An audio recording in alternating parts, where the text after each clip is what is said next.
Hey there guys, and welcome to the meat shop. Thanks for clicking on. This video is going to be the Italian sausage, how to make Italian sausage video, because that's what you guys wanted. Had lots of requests for it, which is cool. So we're going to show you that. It's a fresh sausage. You're going to get the process, you're going to get the recipe, and you're going to get a little bit of history on it, I guess. So if you like the video, give it a thumbs up and subscribe, and let's make some Italian sausage. Okay guys, so this is going to be the Italian sausage video, requested quite a bit by you guys, which is cool. Like I said, I appreciate that, and I know what to make you. But the Italian sausage is hugely popular. It's probably the most popular fresh sausage in America, North America. You know, the hot dog is a cured smoked sausage, the bratwurst is a cooked sausage, but this is a fresh sausage, this one we're making here today, and it's got to be the most popular. It's in every single supermarket across North America. It's usually sold in sweet, mild, and spicy. And there is an endless amount of recipes for it. Every sausage book you'll get into has a different recipe. So it's not like there is a specific Italian recipe, Italian sausage recipe, and if you deviate from it, it's called something else. Italian sausage kind of encompasses a big family of recipes, you could say. It may have roots over in Italy, but I couldn't track down the specific origin of the Italian sausage. Italy's got tons of different types of sausage. They're mostly air dried and fermented, beautiful things like that. But they do make fresh sausages over there too. But there's no kind of specific location that the Italian sausage that's famous in America comes from. I'm not sure if it's as popular in other countries in Europe, like in the UK and such. I think those guys have loads of fresh bangers in their stores. But the Italian sausage is definitely the most common in North America. The notable taste you get out of a Italian sausage is usually fennel. There's usually fennel in them. I did say the recipes vary a whole bunch, but there's usually fennel. Sometimes you can get anise, coriander, oregano, garlic, and it just goes all over the place from there. It is usually a pork sausage, and it is usually heavily seasoned though. No matter kind of where you get it, it's pork. It's usually fairly cheap, affordable, and it is really heavily seasoned usually. You guys can make this at home really easily. I'm making mine out, I got a little bit of ground beef I had left over from the other day, and I got pork. But it's usually mainly a straight pork sausage. You can use beef though if you want. If you got ground beef, you can use venison. When you use, just so long as you have at least 15% fat content, and they'll have up to 35. After 30, it gets a little tricky, it gets pretty kind of greasy. So I usually recommend between 15 and 30. I'm using 20% fat ground pork and 1585 ground beef. So it's basically going to be an 80-20 sausage at the end. I double ground both of these. So the first grind on the beef and the pork went through a 3/8 8mm plate. And then I loaded it back up in my grinder, back over there, and ground it through again on a 3mm plate, which is 3/16. Sorry guys, I got that wrong. A 3mm plate is an 1/8 of an inch. That's my metric learning for you.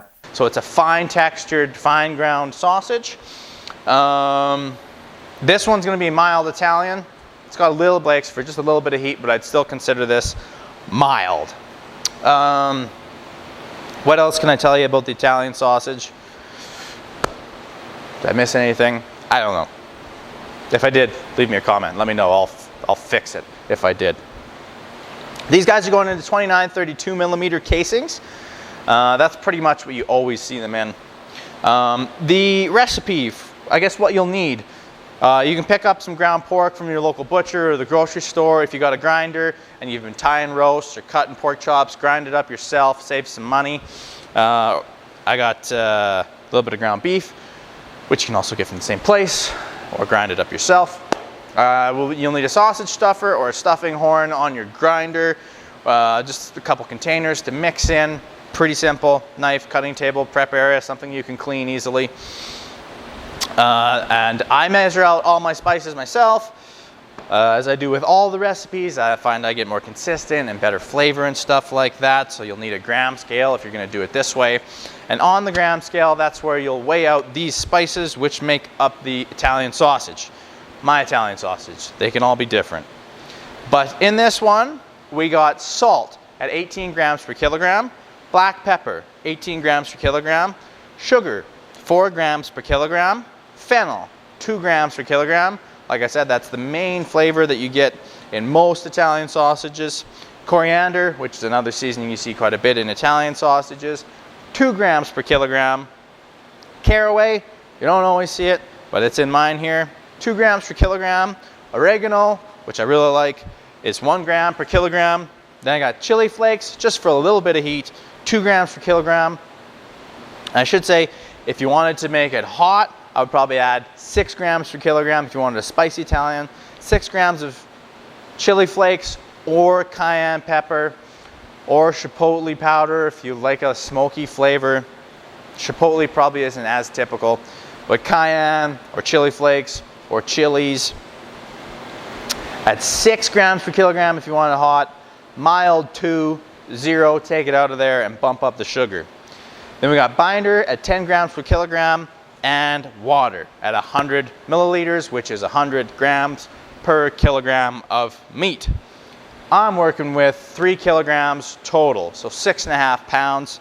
I think I got half a pound of beef, 6 pounds of pork, for a total of 3 kilograms, 6.5 pounds. One note before I start mixing the spices in, guys, is in lots of the recipes I see people use red wine or white wine or broth, and that's fine. It's an extra flavor though, so you don't want, like I always use 10% moisture in all my sausages. I find that way it doesn't take away from the texture. If you put too much water in, it takes away from the texture. And it's enough to keep it juicy and help distribute the spices. So 10% is a good number with a fresh sausage or a smoked sausage.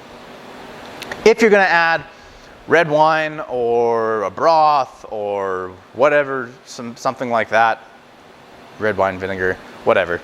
I usually would recommend using it somewhere around 20 milliliters per kilogram, because if you do use 100 milliliters per kilogram, you're basically just going to taste wine. So I think all that takes care of the spices. I got the spices mixed up ahead of time. It smells good. I like the smell of the oregano and the coriander and fennel. I do use fennel, seeds, because I like you get more flavor out of them. I don't usually use seeds, except for the 2 exceptions are fennel and anise. If I was going to put anise in this, which is something else you see fairly commonly with Italian sausages, I would use anise seeds. I use a little bit less because I find they got more flavor. Then all the other ingredients are ground. I use granulated garlic, I use granulated coriander, granulated cayenne if I'm using it. But I do like fennel seeds and I do like anise seeds. I find they add a little texture difference and more flavor pocket when you make your sausage. You can use ground stuff though. Use it the same amount, see if you like it, and then go from there. So I got everything pre-measured out. I got the water measured out with all those nice spices to go along with it. Got the little bit of beef. I'm just going to mix that in there and add these spices in. It smells so nice. Oh yeah, I love Italian sausage. Italian sausage is wicked good in pastas, in sauces, lasagna. It's good in so many things. Add my water.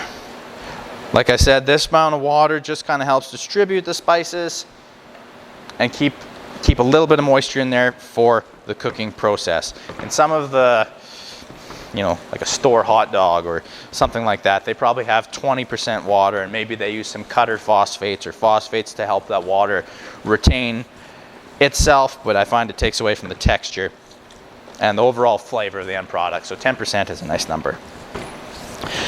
But what I'm going to do now, guys, is I'm just going to mix this till I get some protein extraction, which means it's going to be sticking to my fingers. Then I'm going to stick it in the stuffer, because I have made this sausage recipe lots of times and I know what it's going to taste like in the end, and I'm happy with it. But if it's your guys' first time making this recipe, that's cool. I'm pumped that you're gonna give it a try.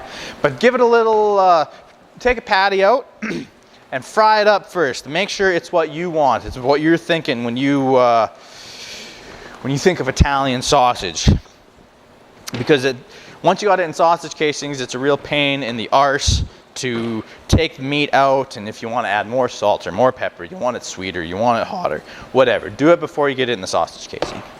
But I'm going to keep mixing this, guys, for 5 or 10 minutes till it gets real sticky, and I'll show you what you're shooting for.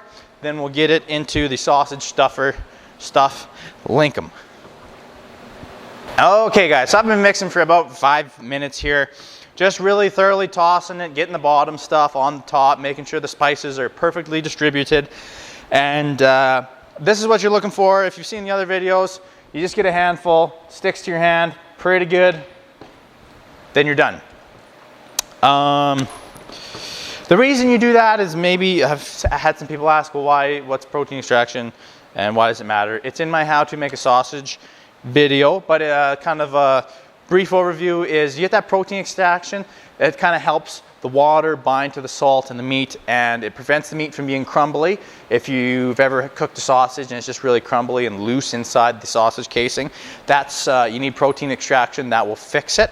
And then it also gives a nice snap when you're if you get the sausage casing correctly full, it'll give you that kind of nice snap versus that you have soft bite and rubbery chew. So I'm going to take this and load it into the sausage stuffer.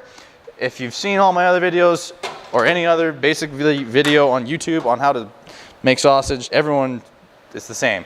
Get a good handful, get it in your sausage stuffer, and force out all, come back here, all the air pockets. Or as much as you can anyways. You'll get some no matter what, but push it down and that will help anyways with problems with air pockets. But I'll load this up and we'll stuff it.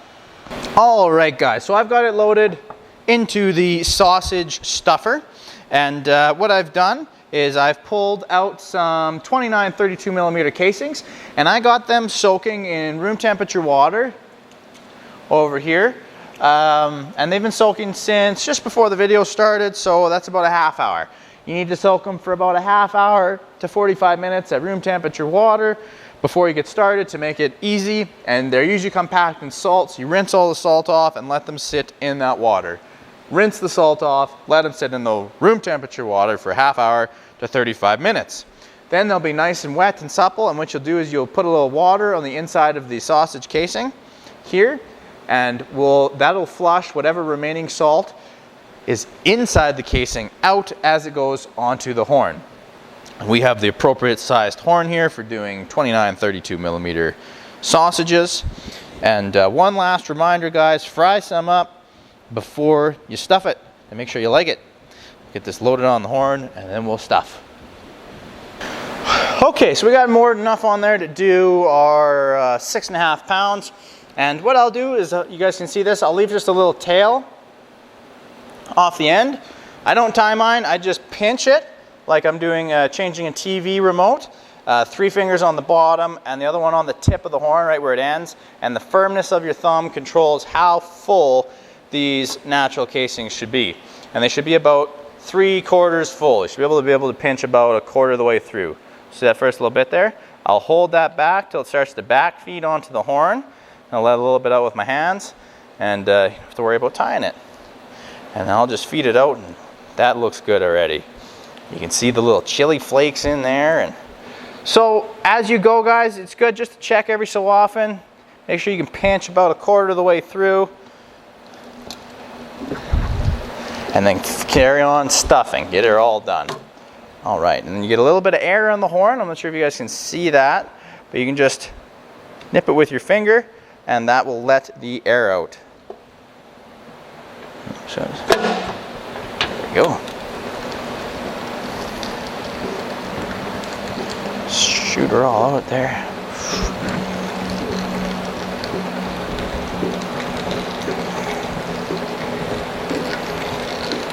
Boom, there we go. 6.5 pounds of Italian sausage.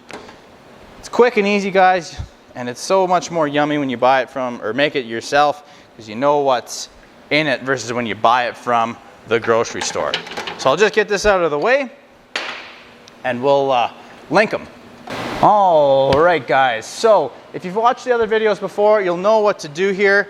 I find the end, and I should have told you, I leave a little bit for myself to play with. And I just pinch there, and I go about 5 inches, pinch 3/4 of the way through, and I twist it towards myself 3 times. Go another 4 inches or so, pinch 3/4 of the way through, hold it, I don't twist, and I go down to the next one, 1/4 of the way through, 1, 2, 3 times towards myself again. 4 inches or 5 inches, 1, 2, 3. So you twist every other one towards yourself 1, 2, 3 times. And these smell really good, guys. That fresh pork, meat's still nice and cold. You always want to keep your meat between 0 and 5 degrees Celsius, which is 32 and 41 degrees Fahrenheit. You can smell that fennel, coriander. Man, it's gonna be good. Pork and beef ground through a 3mm plate. Let me know how you guys cook your Italian sausages down there too. Mine go into sauces like 90% of the time. If I'm making spaghetti, or penne, tomato sauce, yes, Italian sausage is gonna be in there. Towards yourself 3 times. All right. And there you go. You guys can kind of see all the different spices in there maybe. Maybe not as good as I can. You can see the black pepper, the chili flakes, some of the fennel seeds.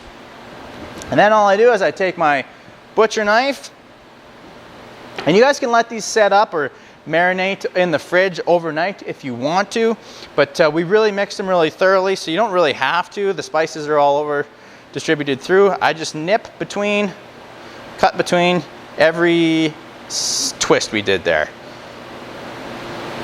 And they'll fall apart, and I'll pop them in the freezer for about 3 hours till they become firm, because I vacuum package mine. And if I don't do that, the sausage will shoot out of the loose end here, and it's just not as visually appealing.